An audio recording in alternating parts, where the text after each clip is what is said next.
How's it going, YouTube? Coming soon today with another video. And today, guys, what we're going to do is a Q&A. Now, I just want to stop for a minute and say thank you all so very much for just giving me the opportunity to be knocking on 10K's door. We are so close right now, and it's so insane. The only thing that I've ever wanted to do in my life, just the number one thing I've really wanted to accomplish, was making my own community. And never would I ever thought that it would have gotten this far. I appreciate each and every one of you that stop in my videos, that are in my Discord, that are on my Twitter, my Twitch. It's so amazing, and I feel blessed every day because this is the thing that I really want to be doing, and the fact that I can do this, it's something else, you know. It's super surreal. So I just want to say thank you all so much. And I haven't done a standalone Q&A yet, so I think it's about time. I did one in a video, but this is a little different. I do get asked certain questions a lot, so I'm going to add those in here. But I also have a lot of questions from the community, so we're going to be answering those too. So I do hope that you enjoy this video because there's quite a bit of information here that we got to cover. So just to start things off, though, is why don't you play DPE in Striker? Like, why don't you do that? So for me, I'm already going second. And a lot of people who do go second, like, side out their DPE package when they're forced to go second. And it's just not really optimal to have to see the bricks. Even trying to see this engine going second, when you have just so many other powerful striker cards and going second cards you could be seeing. I just don't really like playing this. Maybe if I went first, I would consider DPE, but even then, I still don't like it because of the garnets, because if it's on your board, they can chalice, imperm, droplet, what have you, on your DPE, and then all your striker back rows shut off. So this is something that I just really don't love seeing it in my build. And the other thing, too, is that seeing people go, like, Ray into Rose into Anaconda, the number one thing that you have to understand is that this deck is already a really hard time to see, like, a starter, right? This is something that's been just about the deck the whole time, the whole way through, right? If you don't see Ray, you can't play the game. If you manage to open up to Ray Rose and you get rid of both of them and then you go Anaconda and it gets Veilered, like, you auto lose. Because both of your starters are gone. The odds that you actually drew Engage at that point are pretty slim. It just seems really rough to have to do that. So that's something that I prefer to just not have to do. And it's something that... The other thing, too, we'll talk about in a second, is that I don't play Prosperity either. And I still prefer to play the One of Desires over Prosperity. And that's because with Prosperity, you have to just banish things from your extra deck that make you lose your grind game.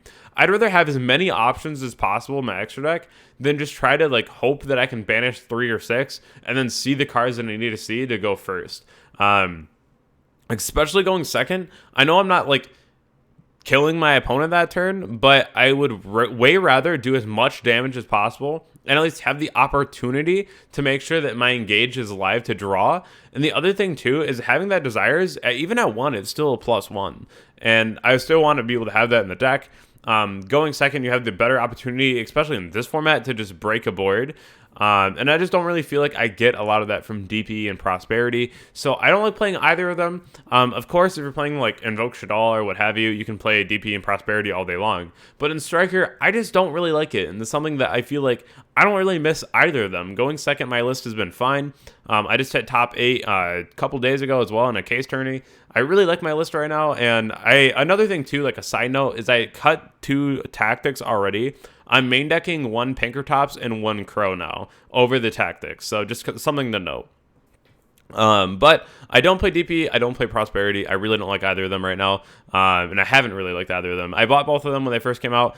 For like the deck came out, and I just didn't really like it. But moving forward off of that, why don't you play Droplet? This is another one that I get asked a lot. I don't play Droplet because I feel like Chalice is just better for the 1-for-1s. Chalice is a really easy spell to get engrave. It's something where it's just chainable. You don't have to lose card advantage for it. I know that Droplet's better because you can like out Dragoon and things that are problem cards.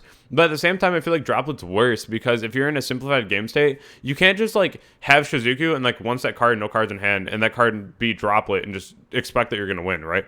If you're able to just set up like Shizuku Chalice in a simplified game state, a lot of times it's just like enough, because if they clear your link, you can bring back Reigo, Kagari, add back Engage or what have you, and then you also just have like the monster negate.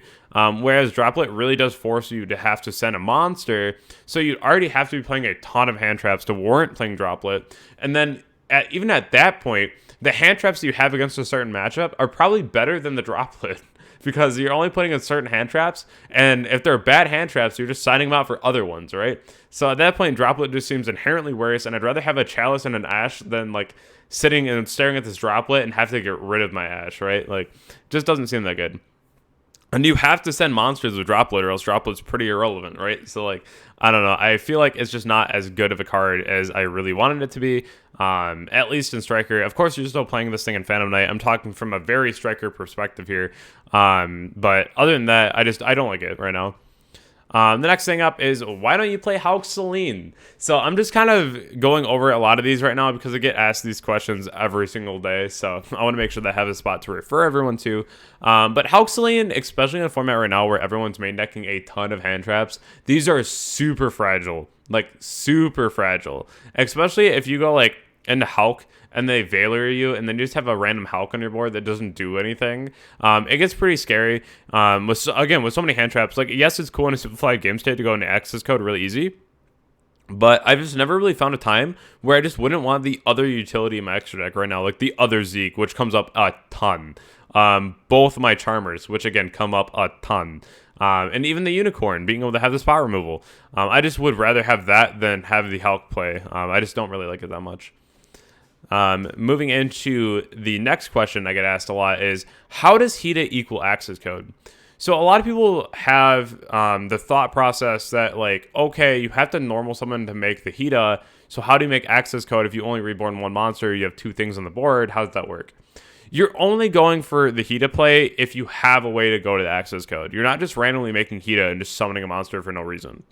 If you have Hornet, Widow, Shark Cannon, a normal summon in your hand, the Ray and the Rose, right? Like, you know that you have the way to go about it. So, like, a lot of times your Shizuku will just always be on your board. Unless their hand's actually insane and they just, like, pop your board completely, like, you're going to end up on a link. And so you'll go into your Kagari and then you'll add back something. From there, you can make the decision if you're going to normal or use a spell, and then you'll get another monster on your board, and then you make Hiita, and then you go ahead and do the other one. You'll either normal or use a spell at that point, and then you'll have the 3 monsters, and then you can go into your Unicorn into Accesscode. Another thing, though, that I really enjoy about Hiita is that if you can go Hiita, summon a monster, and normal summon, it sets up Underworld Goddess, like, immediately. So outing things like Goon or other problematic cards is really nice for that reason alone. So the Charmers will never not be insane. And this is just another reason why, right? The next thing, no evenly match. Why is that? So I don't play evenly. I don't really feel like it's that good because in Striker, you really need your battle phase. Your battle phase is so important, and I can't even stress this enough. There's one engage, all right? There's one. The only way for you to search is going end phase Shizuku. So the thing about this is that Hayate Sen Kagari Add is the A, way to bait so many negates. B, the most efficient way for you to search during your turn. So having evenly, yes, it can be impactful sometimes, but the amount of times, especially right now where it's actually impactful, just are not outweighed by the fact that you can chew through back row and a lot of negates because of your Hayate, your Kagari, and just trying to, like, break their board. Rather than just, like, wasting your battle phase, because especially if they have the negate for it, then, like, all of a sudden you just wasted everything, and, like, they could probably kill you. And it's just, like, it's not a good place to be. So I don't recommend playing evenly in Striker ever. I really don't like this one. Why do you choose to go second? So this is something where I feel like going second, especially right now, having 2 hand traps just mean that you win. Essentially, against, like, the bigger decks, if you open 2 interruptions, it's so crucial because you can go ahead and, like, ash them and then Nibiru their board and normal summon Ray. And, like, if you're going second, you get the additional card in your hand, so you have another potential spell in the grave. You have another way to see your Ray, so it's just one of those things where no Ray, no play. You just have another way to see it. And then going second just feels also just a lot better. You can play really impactful cards that just break the board. You have the opportunity to immediately go into your Hayate and send meaningful spells. There's a lot of really cool options behind going second. In this format alone, where we don't have, like, the crazy boards like the Herald of Perfection or, like, the like the bird up board, like the crazier one, it just feels even better going second because now you don't have to be afraid of so many things, right? And there's already so many impactful cards in Striker that like the Scythe Lock isn't really that scary or that real when you're playing Striker. It's honestly the Scythe Lock's worst matchup. So that's why I really enjoy going second, especially now. What is the most important aspect of the game to you? So this is going to have to be hands down card knowledge. You have to just know what other decks do. If I'm going to a tournament and I'm playing against a bunch of decks that I just usually would not know otherwise, I feel like I would just feel really not confident and I would be just kind of trying to figure out what they're doing on the fly. Whereas, especially myself, I play every single deck that gets announced, at least online, because I want to make sure that I know exactly what it does. I want to know exactly what it's trying to do, what the consistency cards are, what the best cards to hit are, and you only get this from playing the deck and from playing against the deck. And it's really, really important. If you go to a tournament tomorrow and you're playing against Megalith, you need to know what that deck does, or else you could just lose because you had no idea.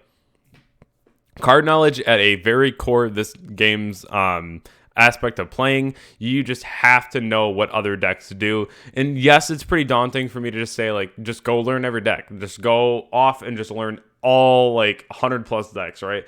It's just not optimal to do. But if you can even spend, like, 2 decks a week just taking a look at them, reading their cards, it can go such a long way for you. And card knowledge is so important because if you just don't know what cards do, a lot of times you just get cheesed, and nobody really likes that either. So just really keep that in the back of your mind that maybe you wouldn't play a deck that's like aliens, but maybe you'll read a card or two because it'll help you out in the long run. What's the hardest part of being a competitive player, and was it easy going from casual to comp? Going from casual to comp, I don't feel like it was super easy. I feel like it was a really long, slow grind. This is because when you're doing that, I really took the time to connect all the dots of what my opponents were trying to do, how they were playing, how it was going to impact my play style, watching my opponents trying to like bait other players in the game, watching how they just kind of interacted with their opponent, what kind of decks they were playing, what kind of techs they were playing, and trying to figure out why they were playing those techs and why they were impactful for the format. Trying to figure out if there were the best decks and what made those decks the best decks. These are a lot of things that I really took the time to learn, and just sitting back and taking like a bird's eye view of the game for a couple of years really did do me wonders, because I just kind of sat there and I was like, okay, this is what this is going to do. And then I started seeing a new deck coming out and I was like, oh, I bet this deck does that. And it did. And I was like, oh, this is really cool. We're going to see a lot of decks that are kind of similar. And then you can even see new decks that act like old decks, and you can get the old deck profiles from those and see what kind of techs they played, and then play those techs again in the new deck. So there's a lot of different things that are behind it. What's the hardest part? Definitely going to be the card knowledge. It's like, it does take a long time. It's very grueling to sit there and just learn everything, but man, does it pay off. It really does. I gotta say, card knowledge is so important. What are the best resources when learning a new deck? And I would have to just carry this in my last one to saying, like, playing the deck and playing against the deck. Don't sit on YouTube and watch tutorials. Play the deck. It's like when you're at school and you're doing homework. You don't want to do the homework, but when you do the homework and then you go take the test, and then you're sitting there like, wow, I know this. It's because you repeatedly have done it, right? Like, if you play the deck over and over, and then you start playing against another person after you already know the basics, you can start picking up the more advanced plays that they're doing, and then you can kind of take that to your own gameplay, alter the lines, and really find your own lines and what are the best lines for the deck. And that's really important when you're learning a new deck, is to have somebody else there to really be able to bounce ideas off of, or to find somebody who really just understands the deck. Like, if I wanted to go and figure out what Speedroids did, right? I know about 3 people I could go and talk to today and just be like, all right, this is what I need to know, where are the best cards to hit. And this is what's really cool, is if you start learning and meeting a lot of people in the community, you can really start finding people who are known for certain decks, and then really get their feedback when it comes to figuring out, like, what are the best cards to hit against a certain combo in the deck, or like what are the best cards to hit in the deck in general. The next thing here is going to be, what are some bands and artists you love to listen to? Gotta love to see it, yeah. So I'm very big into alternative. I love alternative music and rock. I listen to just about everything, but alternative has my heart. It's so good. Modern baseball, 21 Pilots. This is the hat for my deck profile. I wear this almost all the time. 21 Pilots is one of my favorite bands of all time. Shinedown, even Skillet from time to time is nice. There's so many bands that I listen to out there. Neck Deep, what have you. You know what? Just tell me down in the comments, like, what are your top 3 bands? Maybe I'll start listening to some other ones if I don't already listen to them, right? I love music. Music is one of the things that really keep me going throughout the day. So, really cool question. Thank you for that. Can any archetype have the possibility to be rogue or meta? So, the story of Subterror, okay? Subterror came out and we're like, wow, these cards are really cool. They're like, I guess, okay. Like, these cards are kind of bad. And then we saw Guru. And then I took it to a YCS and almost day 2'd. Like, it takes one card. One broken card to just flip an entire deck. So yes, any deck has the possibility. It just really depends on what Konami's plan is for the deck, right? Because it's all based on them and what support they want to print. But all it takes is one card, and we're in it. We're going. You remember back when Prank Kids was like okay, and then they got Meow Mew, and then it was like wow, like yeah, it's one card. So very very cool question too. Any deck has the chance. It's so it's cool to think about, like, what could they print for that archetype. How would you start off teaching someone Yu-Gi-Oh? I would pick a deck like Lightsworn, maybe even like BA. These are decks that are just really easy to teach, and they also have a lot of different aspects in the game with them. And so it's a really good teaching tool to just kind of give them and be like, hey, like, this is what you should do, just to kind of like learn the basic plays. Maybe you won't win a whole lot because of what the deck does. BA is pretty nice though, but if you're just playing like Lightsworn, it's just essentially to learn the game. It's not really trying to do crazy things with it, but once you understand how the game works and what other decks do, you can migrate to a different deck and then start understanding like how to be a better player and how to be more comp at the game. Because you always got to learn that anything you do, whatever you start with, you're going to be terrible, and then you have to work yourself into doing better. It's not all going to come out at once. So that's the beauty of Yu-Gi-Oh, though. You can take your time, and then the more you learn, the better you get, and then you start getting better in stages, right? It's going to be like a local top, and then like a local win, and then maybe you go in like a case tourney top, and maybe you go a case tourney win. And then you go to like a 3v3 and then a regional, and then like it builds on itself, right? It's not going to come overnight. Have you won games because your opponent misplayed or couldn't full combo? All the time. This happens a lot. And so this is the foundation of what I do on my channel and what I'm trying to provide. And that's really trying to show people how to get better at the game, how to learn how to full combo, really trying to avoid misplaying and really just getting better at the game. I don't like seeing people misplay or like missing full combo when they could have just had lethal on the board. I really just want to be able to be there and be like, hey, like, this is what you got to do. This is how you full combo. And this is why I really want my channel to just keep on growing, because the more people I can outreach to and try to help, like, the better it can get, right? Because it's so cool whenever you can go to a tournament and like every round is real. Like, you're playing against people who are just playing out of their minds. And I don't ever want to see a tournament where someone's just like, oh, I had like 3 free wins, because first of all, they're still trying, they're still learning. Secondly, it's going to come with time. And I just really want to be able to help as many people as possible so that we don't have as many instances of this. Because moving forward, right, like, everyone misplays from time to time, or like they miss like a full combo, they overthought it. It happens. But trying to minimize that number is one thing that I really want to be able to do. So that's a really cool question. And it does happen in the game, but I do want to hopefully see this start turning around for the better. Because I really just like seeing other people do well, and it just makes the game even more competitive, right? So gotta love to see that.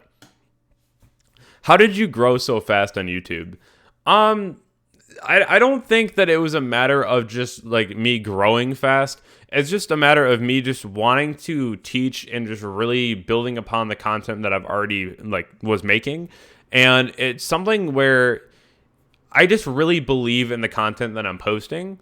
So it's something where I really enjoy what I do. And I think that as long as you do YouTube and Twitch for all the right reasons and not just like money and trying to like be the biggest streamer out there, I think that you'll feel more fulfilled with what you're doing. And you'll also just really enjoy it more, which will then reflect on your audience, and then you'll have a bigger audience. That's the way that I look at it, because I've seen a lot of people who just come to do content creation and they don't get a lot of views in the first like month, and they don't really see it going anywhere, and then they just like quit. And you can't do it for the numbers, and you can't do it for anyone else except yourself. And once people start learning that, I feel like a lot more people will be a lot happier with doing YouTube, because it is a slow process. But as long as you stick with it and you really start to just grow that community and you really just enjoy the people that you surround yourself with, then I think that anyone can go very far on YouTube. So at the end of all this, if you want to be a part of my community, go ahead and join the Discord. It's a really fun place. I really enjoy my Discord a lot. It's just so many cool people just trying to play test and really get better at the game. If you want to see me live stream over on Twitch, I am remaking my Twitch schedule right now because of my new job, but we will be getting that out to you very shortly. The other thing, too, is I do have a Twitter, so go over there and follow me on Twitter just so you can get all the updates all the time.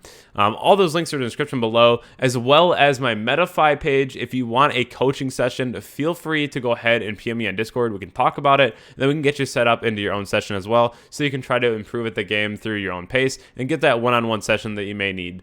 So I do hope that everyone has a wonderful night, and that I hope that everyone has, a exciting ride to this 10K, because once we hit it, we're going to be doing so many celebrations, and I think about it every day. It's going to be a lot of fun. I'm excited to see where it goes. But thank you all so much, and I'll see you in the next one.